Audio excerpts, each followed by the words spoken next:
English 10, Module 1 of the first quarter is entitled Use Information from News Reports, Speeches, Informative Talks, Panel Discussions, etc. in everyday conversation and exchanges.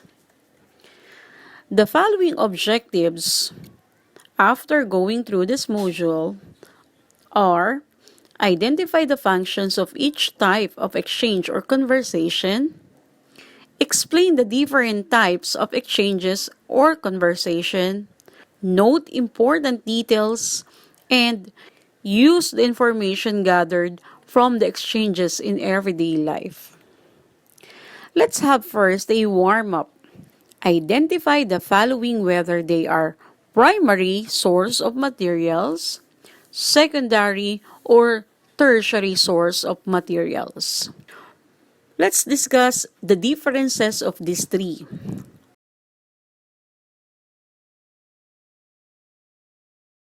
Primary sources. Primary sources are raw data, original sources of information before it has been analyzed. For example, you witness an accident. You yourself have witnessed it. You yourself have seen it. Therefore, it is an example of a primary source. Another example is your own selfie, because you yourself have taken that pictures of yours. That's why it is an example of a primary source.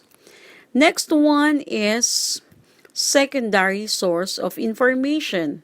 When we say secondary sources, it covers the same topic but add a layer of interpretation and analysis.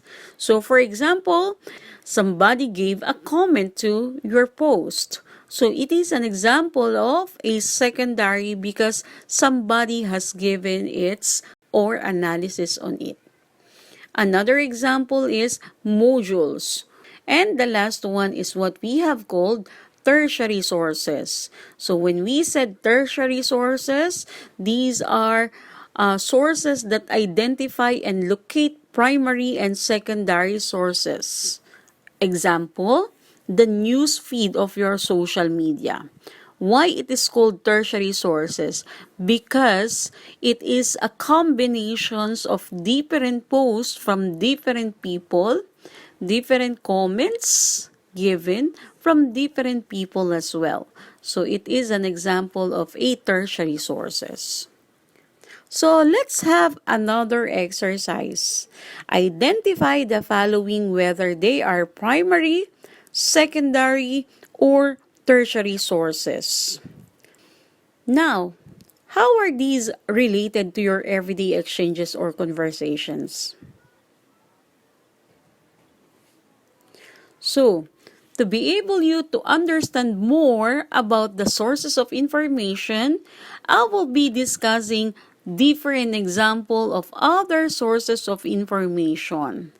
So we will be discussing today the importance of news report, informative talk, and panel discussion as the source of informations. News report. A news report explains a real-life events and it presents a lot of information but does not use a lot of words. Here are the different facts about news report. Number 1, so everything that you have to include in a news report should be factual. And of course, it should be informational. Number 2, written in short paragraphs. It should be just 1 to 2 sentences only. Don't make it too long. The shorter, the better. Number 3, plain and easy language, following the 5 W's and H in the first 2 paragraphs. And lastly, includes quotations. So you have to include statement of people who witnessed the event.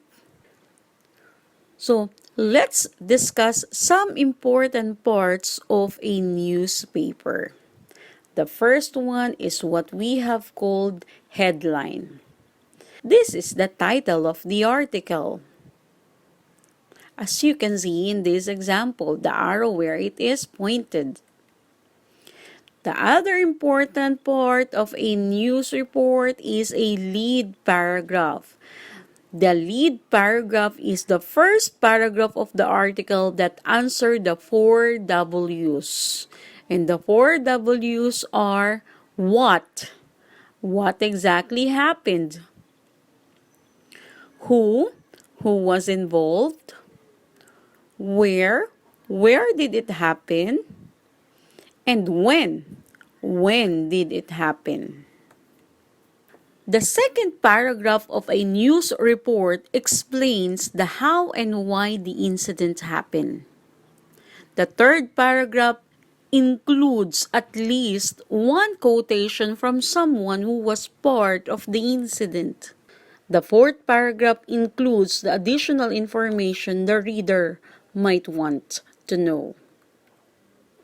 So let's exercise. Read the example lead paragraph and answer the questions. Another source of information is called informative talk. When we say informative talk or informative speech, it is one that intends to educate the audience about a given topic. The purpose of an informative talk or speech is to provide enlightenment regarding a specific topic the knows nothing about. The informative speech should help the audience to understand a subject better and to remember what they learned later. The goal of this type of speech is to explain the details needs to be laid before the audience so that they can make an educated decision or learn about a subject they are interested in. So let's exercise. Identify the following statement. If it is an example of informative talk, choose true. And if it's not, choose false. The third kind is called panel discussion. It is a specific format used in a meeting, conference, or convention. It is a live or virtual discussion about a specific topic among a selected group of panelists who share differing perspectives in front of a large audience. Panel discussion is facilitated by a moderator.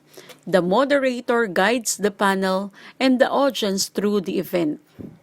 Typically, there are 3 to 4 experts or practitioners share facts, offers opinions, and responds to audience questions. And lastly, a panel session usually typically lasts for an hour or sometimes up to 90 minutes. So let's exercise. Choose true if the statement is an example of a panel discussion and false if it's not. So, what did you learn in this lesson today? I hope that you take down notes on the important parts of the lesson and those lessons that is difficult for you. That's all for today. Goodbye and thank you.